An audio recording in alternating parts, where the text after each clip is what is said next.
What's up guys, it's Ian here, back today with another video, and today I'm here to bring you the weekly training roundup with voiceover for the week of February 14th. I'm now kind of realizing I don't know how to say February properly, but either way, for the week of 2/14/2022 through February 21st, or 20th, depending how you look at it. I started off day 1 with weighted dips. I hit a top single with 85 pounds on the belt for a total of 220. I believe I tried my weighted dips out this day with a loading pin, which I think was a mistake. I don't think my dip bar setup allows me to get my legs wide enough to comfortably use a loading pin, so in the future I will just be putting the plates directly on the chain. Either way, top single at 85%, a little bit less weight than last week. My back down sets were 3 sets of 7 repetitions at 75%, so the back down work was a little bit heavier and 1 more repetition on all of those sets than last week. So a slight reduction in the top set allowed a large addition to overall training volume in the form of my back down work, where I increased both the sets and repetitions and the intensity. After those weighted dips, I performed 4 sets of 8 repetitions on the bodyweight pull-up.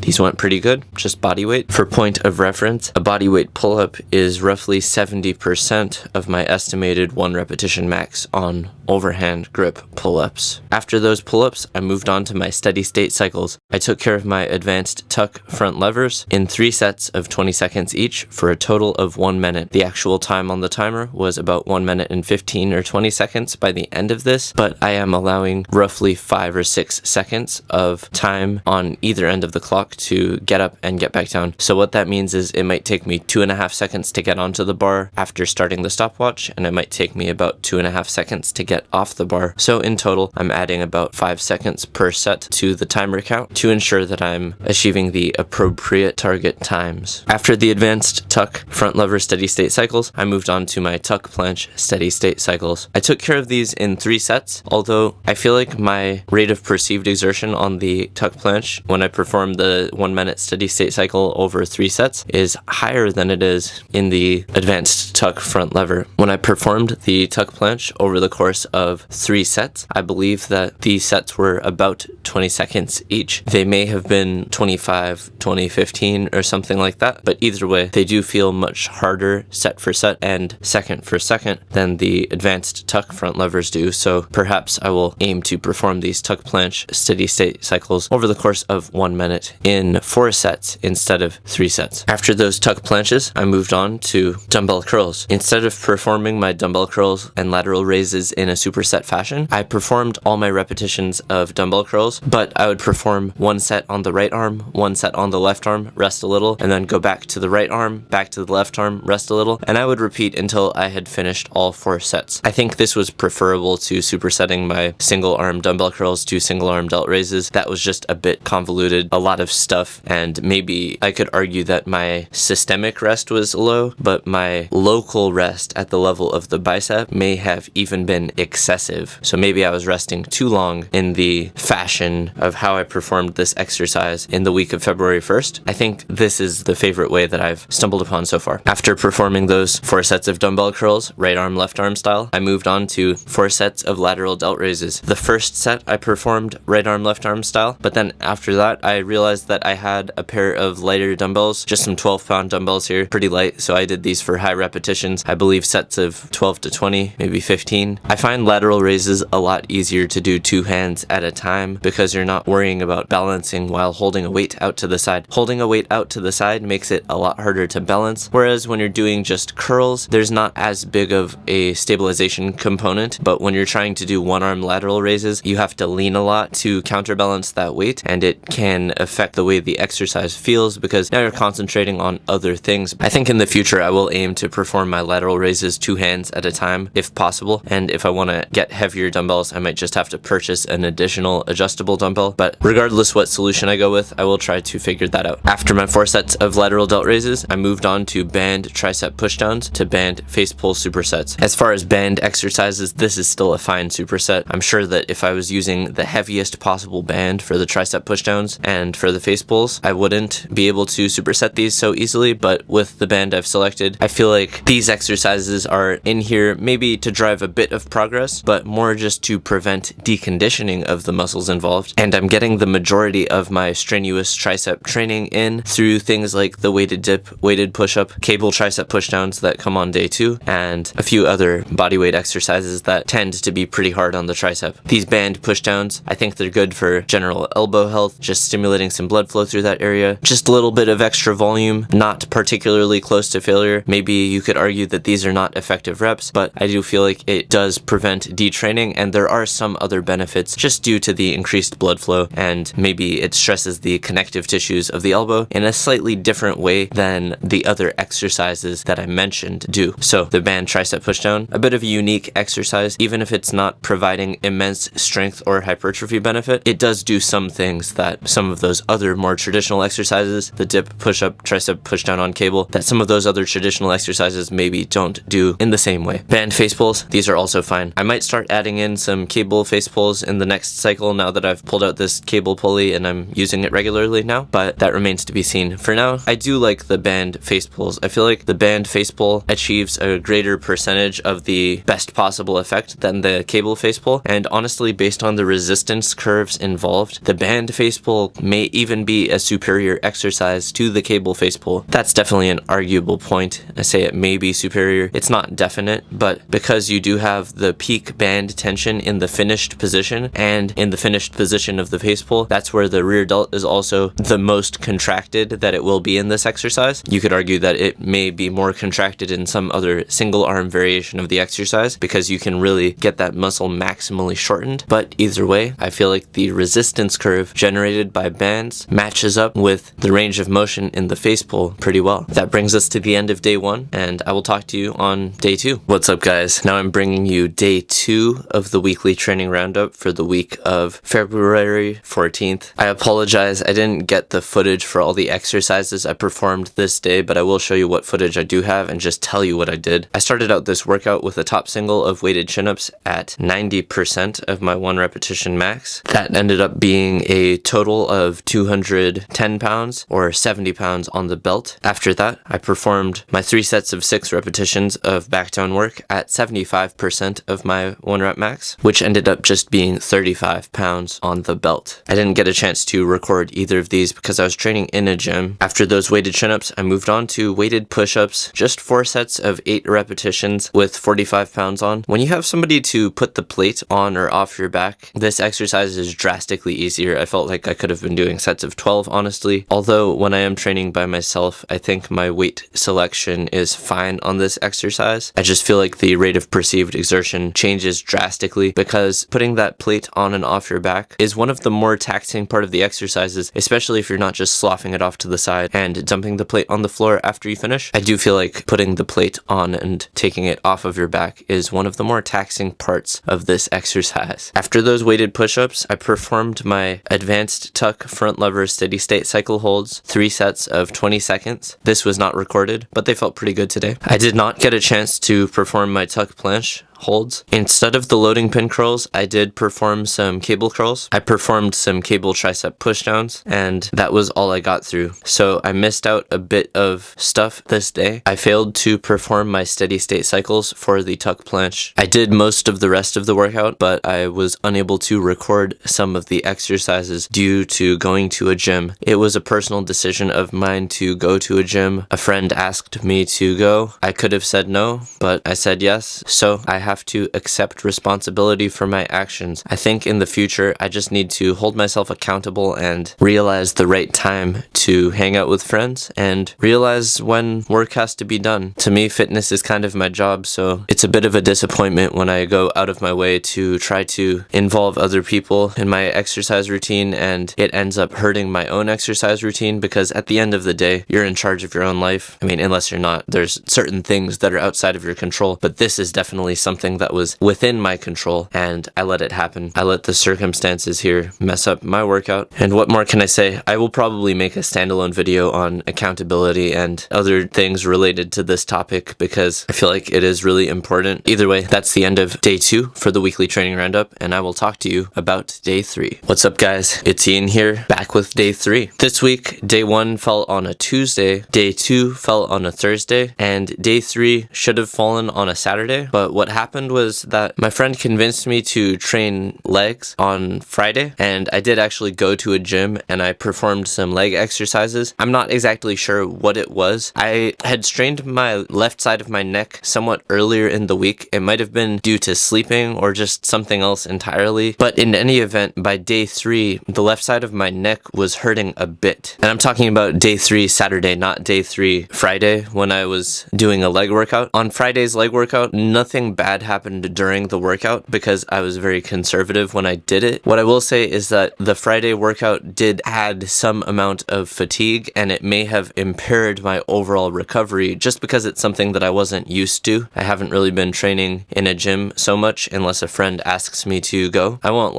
go out of my way to go by myself to a gym. I do prefer calisthenics. But in any event, I was convinced to go to a gym on Friday and I did train legs. That might have impaired my recovery. Maybe the local muscles of the spinal erectors or upper back were a bit fatigued from some of the exercises that I did. I did do some stiff leg deadlifts and a few other exercises. In any event, I seemed to be not fully recovered by day 3. I'll just tell you what happened. I did record most of this. I started out with 2 sets of 10 repetitions of push-up on rings. These felt good. After that, I performed 2 sets of 5 repetitions of the rings turned out push-up. These also felt good. After that, I performed 3 sets of 5 repetitions of the ring dip to rings turned out support. These also felt good during the exercise, but at some point during my rest periods, I started noticing the left neck or upper back pain, which is strange. I didn't notice it during the sets, but this left kind of upper trap, middle trap, neck, upper back pain, hard to pinpoint a specific muscle group since there's so much overlap up there, but this left side upper back pain, the first time I ever noticed it was a few years ago when I was doing advanced tuck front lever body rows and maybe I got slightly out of position. This has never really bothered me on a pressing exercise. I did finish my sets of ring dip to rings turned out support. I did all 3 sets of that. So I did all of my pushing exercises there. And then after that, I decided to perform my bodyweight chin-ups on rings just because I had the rings in the tree at this point. My upper back felt fine. It was not actively bothering me during the chin-ups at all. So I performed all of my sets. Although by the end of the 3rd set, it was really starting to bother me between sets, which was a bit strange. It didn't really bother me at all during the sets. So at that point, I decided to call it. I didn't perform my 4th set of bodyweight chin-ups. I also did not perform any of my front lever training this day, just because this upper back pain originally started from front lever training, and I was just worried that that could exacerbate it or make it worse. So I did not do my half lays, straddles, frogs, or advanced tuck front lever body rows. I decided to cut out all of those, so I missed out on that part of the training day. I also did not do band assisted straddle planche this day. I performed a few sets of advanced tuck planche instead, and that felt fine, honestly. So that was how I modified this day 3 due to the resurgence of some upper back pain. A lot of different things can lead to upper back